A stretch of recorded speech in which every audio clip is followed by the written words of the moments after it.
that note, we move on, viewers.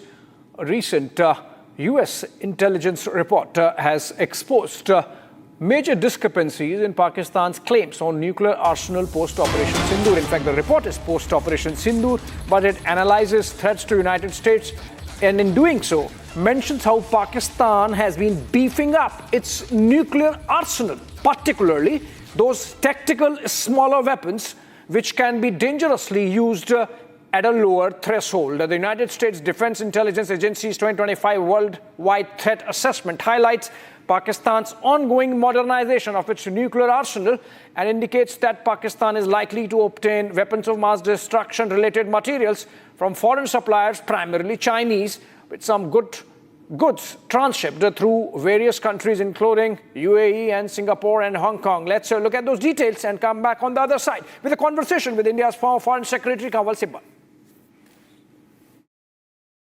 Joining us, India's former Foreign Secretary, Mr. Kanwal Sibal.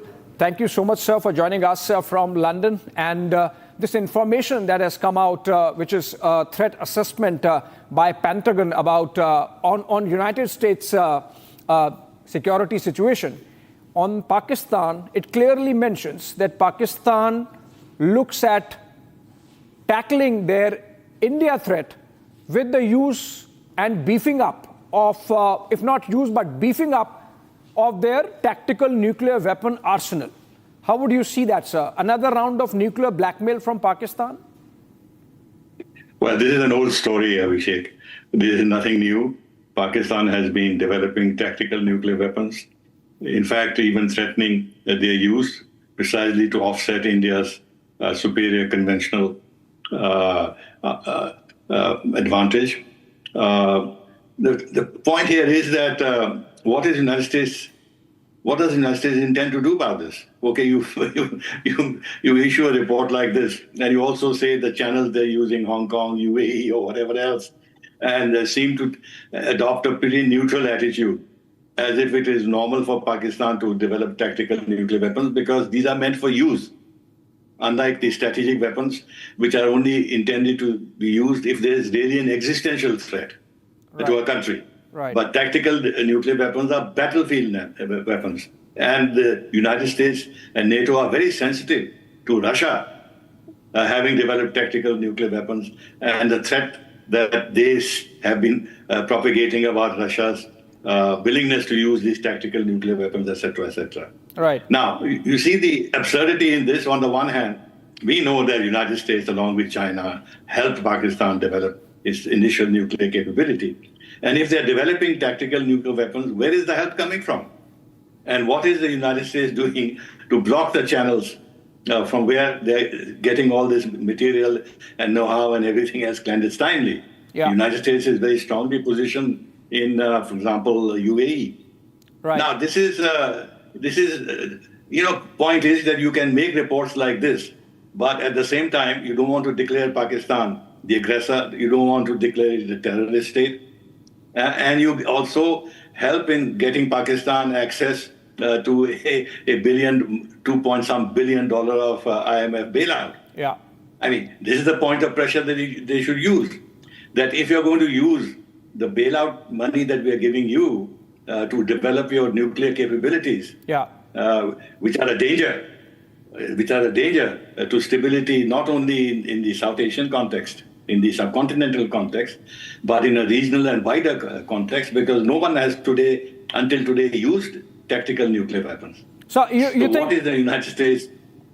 Yeah, Sorry. I mean, you think this could be America is scaremongering, given the fact that President Trump used some nuclear signaling as the reason why he sort of jumped into the talks?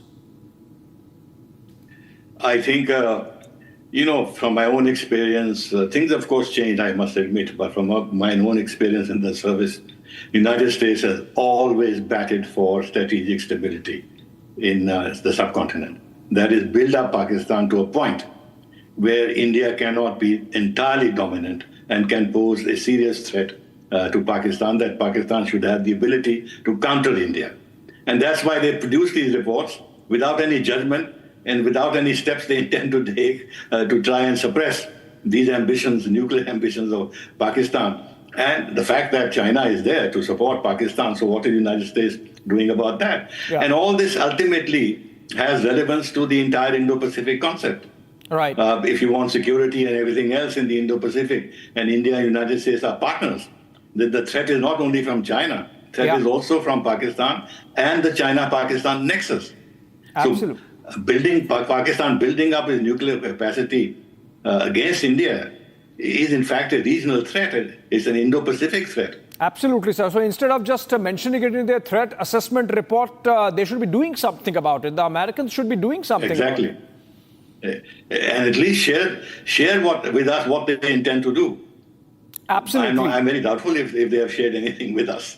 And so, it's not a secret from Lop Nor to Kahuta via the thieving network of AQ Khan. Pakistan has effectively, built its bomb using, stolen technology and of course, Chinese support. But what is worrying perhaps is that these tactical nuclear weapons, essentially because it's a little easier to operate them, there is always this clear and present danger that this can fall into rogue hands given the state of affairs in Pakistan. So you believe that it's not just an Indian problem or an American problem, it's the world's problem to handle? Abhishek, when you talk about rogue hands, you think already the rogue hands don't have a finger on the nuclear trigger in Pakistan. Look at the Pakistani army chief. I mean, he's an out-out rabid Islamist. How is he any better than the rogue elements that you are referring to? True. But apart from that, it's not easy for people who are not trained to handle nuclear weapons and have after all, they have to be launched, and you have to have a complete understanding of how it works, and then have a battlefield strategy. So I think it's not that simple that somebody can go and simply steal something and use it. There would have to be full connivance with the Pakistani armed forces and whoever intends to use them. So I don't think that Pakistan will take the risk of using tactical nuclear weapons, because our nuclear doctrine is very clear.